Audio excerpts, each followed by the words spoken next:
Tikatugume kulwewa banafa bebaka tebatufiira naye bawummula ffe tumanyi era olunaku lulikya ne tusisinkana nga ffe abawanguzi ne tusisinkana tubeere balamu bwe tujjukira Muzeeyi Mathias Ssenyondo ebintu byakoze musi muno nga nakati weebiri yafuba era Muzeeyi yabuulira ebintu ebyo bwe tubirabako nakati tukyabijjukira.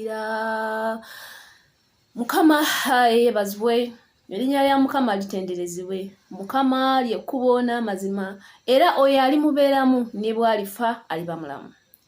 Ekizaalibwa omukazi kiba kiramu ku nsi akaseera katono.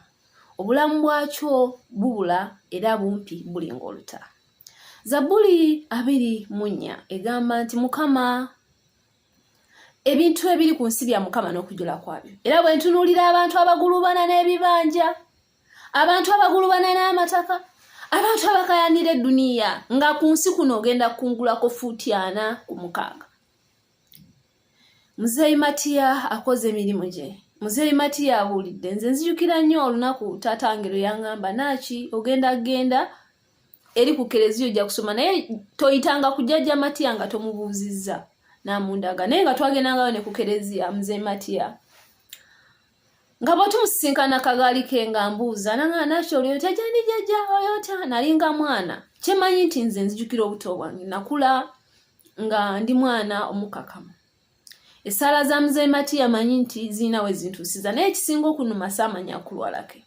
Singa nategeera wekanga oba oli awo abantu abasinga obungi bamu tebamanya naye mbasaba bw'oba olina omulwadde gw'olabye waakiri 10 kye mba nnyina nkigabane naye. Muganda wange kakoza nkugumya ogenda kulaba ebintu bingi nnyo bigenda kujja mu maaso go. Ojja kuwulira ebigambo by'obadde towulirangako nga taata waali. Naye nkusaba gumira Katonda era nze bwe mba nneebase ne ng'ayi taata wange singa Samuel Chwenjula waali bino tebyali baddewo naye ogumanga. Mukama Katonda amuwummuze mirembe. Ku lwa famire ya Chwenjula nsaasira era ntuuse okusaasira kwange Mukama Katonda abagumye n'ekigozi leerina. Fetumire tulona kululikya tujjukira naye bawummula